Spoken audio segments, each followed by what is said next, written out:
நம்மிடத்தில் வருவார். கர்த்தருடைய பரிசுத்த நாமத்திற்கு மகிமை உண்டாவதாக. அவர் மழையைப் போல நம்மிடத்தில் வருவார். அவரை உண்மையாய் நோக்கி கூப்பிடுகிற யாவருக்கும் அவர் சமீபமாய் இருக்கிறார் என்று வேதம் சொல்லுகிறது. அவர் வரும்போது எப்படி வருகிறார் என்று இங்கே சொல்லப்பட்டிருக்கிறது தெரியுமா? மழையைப் போல. இந்த மழை என்பது ஆசீர்வாதத்துக்கு அடையாளமாக சொல்லப்பட்டிருக்கிறது. சங்கீதம் 68:9 சொல்லப்பட்டிருக்கிறது, தேவரீர் சம்பூர்ண மழையை பெய்ய பண்ணினீர், இளைத்து போன உமது சுதந்திரத்தை திடப்படுத்தினீர் என்று சொல்லப்பட்டிருக்கிறது. பிரியமான கர்த்தருடைய பிள்ளைகளே, அவர் மழையைப் போல வருகிறார் என்றால் எதற்கு தெரியுமா? அவருடைய சுதந்திரம் யார்? அவருடைய இரத்தத்தால் மீட்கப்பட்ட அவருடைய ஜனம்.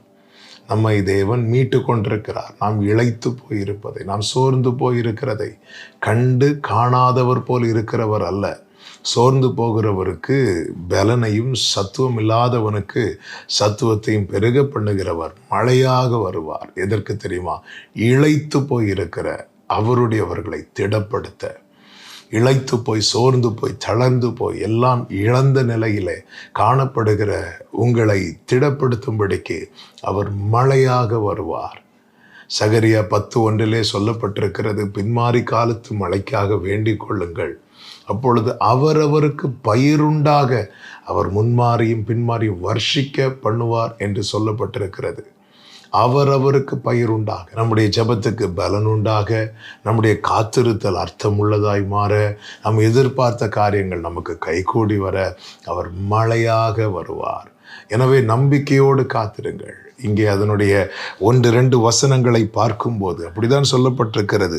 2 நாளைக்கு பின்பு அவர் நம்மை உயிர்ப்பிப்பார், 3ஆம் நாளில் நம்மை எழுப்புவார், அப்பொழுது நாம் அவருடைய சமூகத்தில் பிழைத்திருப்போம் என்று ஓசியா 6:2 நாம் பார்க்கிறோம்.